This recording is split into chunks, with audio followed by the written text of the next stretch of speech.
नमस्कार। SBT news में आपका स्वागत है। पेश है 3 फरवरी शनिवार दोपहर 3:15 राजस्थान की 15 बड़ी खबरें। इस न्यूज बुलेटिन के प्रायोजक हैं विनी केक एंड मोर। तो सबसे पहले एक नजर डालते हैं आज के हेडलाइंस पर। पीएम मोदी ने किया कॉमनवेल्थ लीगल एजुकेशन एसोसिएशन का उद्घाटन। आधी रात को अचानक जयपुर पहुंचे केंद्रीय स्वास्थ्य मंत्री। सीजीआई बोले एग्जाम लेना जजों की गरिमा के खिलाफ। बीकानेर में बूंदाबांदी से मौसम सुहाना। और सचिन पायलट ने सीएम भजनलाल से की रेल परियोजना की अपील। और अब खबरें विस्तार से। पीएम नरेंद्र मोदी आज 3 फरवरी को Commonwealth legal education association, Commonwealth attorney और सॉलिसिटर जनरल कॉन्फ्रेंस 2024 के उद्घाटन समारोह में शामिल हुए। कार्यक्रम में केंद्रीय कानून मंत्री अर्जुन राम मेघवाल और सीजेआई डीवाई चंद्रचूड़ भी मौजूद रहे। केंद्रीय स्वास्थ्य मंत्री मनसुख मांडविया के चार्टर प्लेन को शुक्रवार आधी रात को अचानक जयपुर उतरना पड़ गया। इसके पीछे कारण नई दिल्ली एयरपोर्ट के आसपास मौसम खराब होना सामने आया। दिल्ली के बजाय जयपुर लैंड करने के कारण केंद्रीय मंत्री को अपने कार्यक्रम में बदलाव करना पड़ गया। जानकारी के अनुसार केंद्रीय स्वास्थ्य मंत्री मनसुख मांडविया शुक्रवार देर रात गुजरात के राजकोट से नई दिल्ली के लिए चार्टर प्लेन से रवाना हुए थे। दिल्ली लैंड करने से पहले और उड़ान के बीच ही उनके चार्टर प्लेन को लैंडिंग की क्लियरेंस नहीं मिल सकी।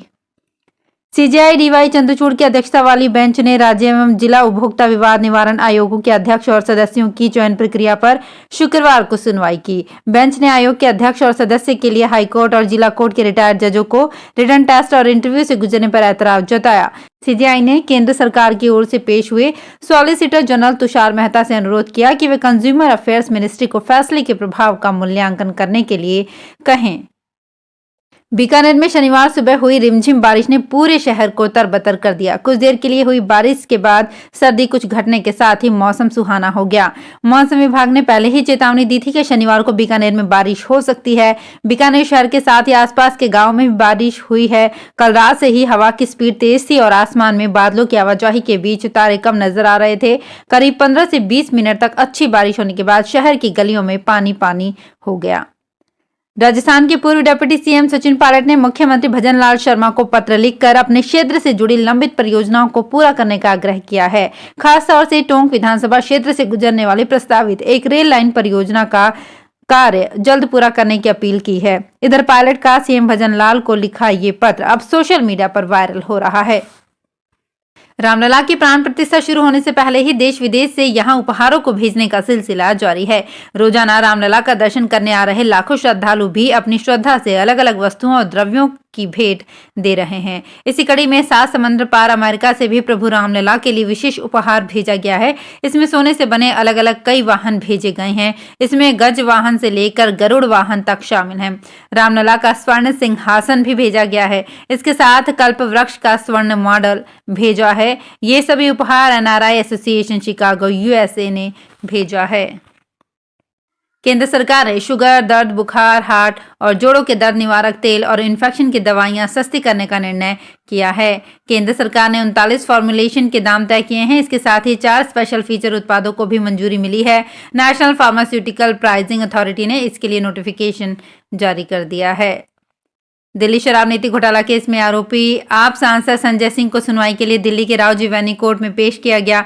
ईडी ने संजय सिंह को 4 अक्टूबर को गिरफ्तार किया था। इसके बाद उन्होंने दिल्ली हाई कोर्ट में गिरफ्तारी के खिलाफ याचिका लगाई थी। हाई कोर्ट ने 20 अक्टूबर को उनकी गिरफ्तारी बरकरार रखने का फैसला सुनाया था, जिसके बाद वे सुप्रीम कोर्ट पहुंचे। 11 दिसंबर को सुप्रीम कोर्ट में जस्टिस संजीव खन्ना और जस्टिस SVN भट्टी की बेंच में मामला पहुंचा। तब कोर्ट ने इसे फरवरी 2024 के लिए लिस्ट कर दिया। राजस्थान की भजनलाल सरकार के शिक्षा मंत्री मदन दिलावर इन दिनों पूरी तरह से एक्शन मोड में नजर आ रहे हैं।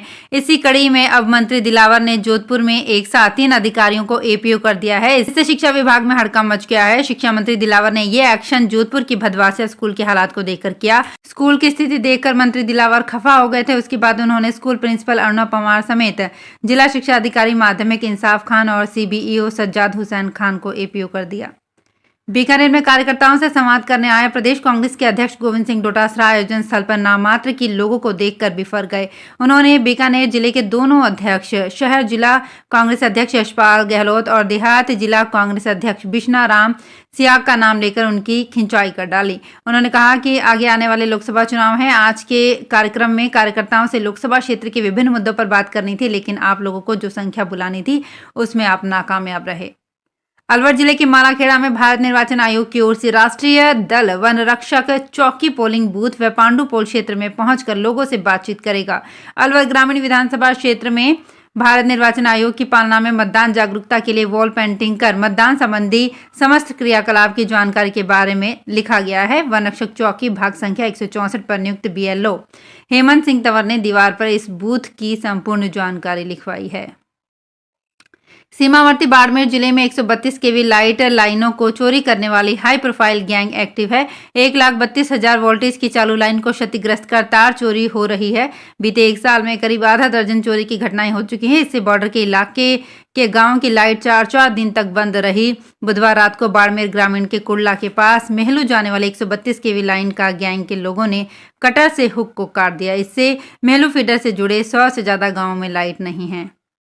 राजस्थान में कल शुक्रवार देर शाम जारी तबादलों की सूची में उप मुख्यमंत्री दिया कुमारी के OST गोपाल सिंह को APO करने के बाद दबे सुर में ये बात उठने लगी है कि क्या अब मंत्रियों को अपने विशेष अधिकारी लगाने के लिए भी सरकार से अनुमति लेनी पड़ेगी। जिस तरह से सरकार एक झटके में मंत्रियों के खास अफसरों को बदल रही है, उससे ऐसा लग रहा है कि राजस्थान में अब मंत्रियों को भी तय दायरे में ही रहना होगा। आम आदमी पार्टी के कुछ विधायकों की कथित खरीद फरोख्त की कोशिश संबंधी अरविंद केजरीवाल के दावे की जांच के सिलसिले में दिल्ली पुलिस क्राइम ब्रांच के अफसरों की एक टीम आज दोबारा से सिविल लाइंस इलाके में मुख्यमंत्री आवास पर पहुंच गई है। हालांकि क्राइम ब्रांच की टीम को अभी तक अंदर जाने नहीं दिया गया है। आपको बता दें कि शुक्रवार को भी पुलिस अधिकारी भाजपा के खिलाफ आम आदमी पार्टी के आप विधायकों को खरीदने की कोशिश करने के आरोप के संबंध में नोटिस देने के लिए यहां आए थे। राजस्थान में एक बार फिर चुनावों में टिकटों को लेकर मारामारी होने वाली है। इस बार लोकसभा चुनाव से पहले ही राज्यसभा चुनाव की तैयारियां तेज हो गई है। राजस्थान में 3 सीटों पर राज्यसभा के चुनाव होने वाले हैं। राज्यसभा चुनाव के लिए राजस्थान में 3 सीटों पर चुनाव होना है। सीटों की गणित के हिसाब से देखें तो इनमें भाजपा को 2 और कांग्रेस के खाते में 1 सीट जाएगी। वर्तमान में राजस्थान विधानसभा में भाजपा के पास 115 और कांग्रेस के पास 70 सीटें हैं। राज्यसभा की 1 सीट के लिए 51 विधायकों को वोट मिलना जरूरी है। तो फिलहाल इस बुलेटिन में इतना ही। फिर हाजिर होंगे कुछ और बड़ी खबरों के साथ। अगर आप भी अपने आसपास की छोटी बड़ी और महत्वपूर्ण खबरों से अपडेट रहना चाहते हैं तो सब्सक्राइब कीजिए हमारे चैनल SPT न्यूज को और प्रेस कीजिए बेल आइकन पर।